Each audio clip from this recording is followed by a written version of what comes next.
Hayatınızı kökten değiştirmek için 10 adım atmanıza gerek yok. Sadece bir doğru adım yetebilir.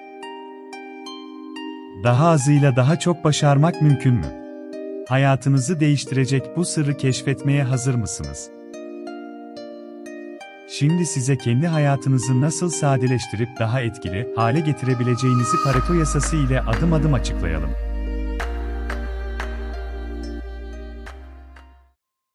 İtalyan ekonomist Vilfredo Pareto, 19. yüzyılın sonlarında ilginç bir gözlem yaptı.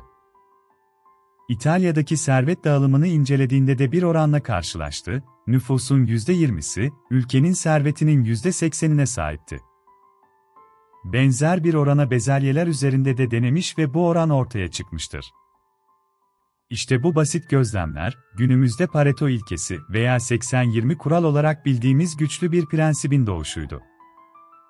Yani sonuçların %80'inin nedenlerin %20'sinden kaynaklanacağı anlaşılmıştır. Bu kurala göre önemli olan azınlık %20, önemsiz çoğunluk %80 oranında etkiye sahip olması nedeniyle bu ilke belirlenmiştir. 80-20 kural katı bir matematiksel formül değildir. Bazen bu oran %70'e %30 veya %90'a %10 gibi başka bir şekilde de karşımıza çıkabilir. Önemli olan, çabalarımızın eşit dağılmadığını ve küçük bir azınlığın genellikle büyük sonuçlar doğurduğunu anlamaktır. Yani küçük bir kısmı optimize ederek büyük etki yaratabilirsin. Bu ilke sadece ekonomide veya bahçecilikte değil, iş hayatımızda, eğitimimizde, ilişkilerimizde ve gelir gibi birçok alanda bu dengeyi kullanabiliriz. Örnek olarak, giydiğimiz kıyafetlerin %80'inin gardırobumuzdaki kıyafetlerin %20'si olması.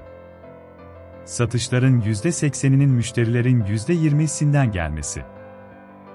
Hayatınızdaki insanların %20'si, size destek ve mutluluk veren kişilerin %80'ini oluşturabilir. Şimdi uygulamalı olarak anlatalım. Pareto ilkesini nasıl uyarlarız? Birinci uygulama olarak görüştüğünüz kişiler üzerinden örneklendirelim. Diyelim ki haftada 10 kişiyle görüşüyorsun, arkadaşların, ailen, iş çevresi, belki sosyal medyada etkileşimde oldukların. Ama bir düşün. Bunlardan sadece 2 tanesi sana gerçekten iyi geliyor. Seni motive eden, anlayan, ilham veren 2 kişi. İşte bu %20'lik kısım, senin ruh halinin %80'ini etkiliyor olabilir. Geriye kalan 8 kişiyle zaman geçiriyorsun ama belki zihinsel olarak yoruluyorsun, hatta mutsuz oluyorsun. Peki ne yapabilirsin? O %20'ye yani sana iyi gelen 2 kişi daha fazla vakit ayır. Onlarla derin konuşmalar yap, daha kaliteli zaman geçir. Ve geri kalan %80'i yani mutsuz olduğun kişileri ise biraz sadeleştir. Zorunda olmadıkça görüşmek zorunda değilsin. Hayatın kalitesi, kiminle zaman geçirdiğine bağlı. Ve burada da Pareto ile seçim senin elinde. Başka bir uygulama ile pekiştirelim, bu sefer ise kişisel harcamalar üzerinden örneklendirelim. Diyelim ki ayda 10 farklı kaleme harcama yapıyorsun, kira, market, kahve, kıyafet, dışarıda yemek, uygulama abonelikleri, toplu taşıma vesaire. Şöyle bir harcama dökümüne baktığında şunu görebilirsin. Harcamalarının %80'i aslında bu kalemlerin sadece %20'sinden geliyor olabilir. Şimdi harcamalarına bakabilirsin. Örnek olarak ise, haftalık 4 kez dışarıda kahve içiyorsun.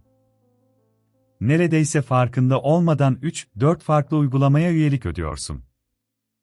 Yemek siparişleri ay sonunda seni şaşırtıyor. Bunlar belki harcamalarının sadece 2-3 başlığı ama bütçenin büyük bir kısmını götürüyor. Bu %20'lik gider kalemlerini iyileştirdiğinde tüm harcamalarının %80'ini kontrol altına alabilirsin. Peki bu durumda ne yapabiliriz? Gereksiz üyelikleri iptal edebilirsin. Haftada bir dışarıda kahve yerine evde yapabilirsin. Haftalık yemek siparişi sayını sınırlı tutabilirsin. Bu başlıklarda sıralanan örnekleri kendinize göre uyarlayarak maddeleri arttırıp azaltabilirsiniz. Bu küçük değişiklikler aslında senin elinde, bunları yapman seni asla fakir hissettirmez ama ay sonunda seni zengin hissettirebilir. Pareto ilkesi sadece verimlilik değil, bir bakış açısıdır. Hayatına yakından bakarsan aslında en çok sonucu, en az ama doğru çabadan aldığını fark edersin. Bugün küçük bir adım at. Ve hayatındaki etkili %20'yi bul ve onun üstüne yoğunlaş.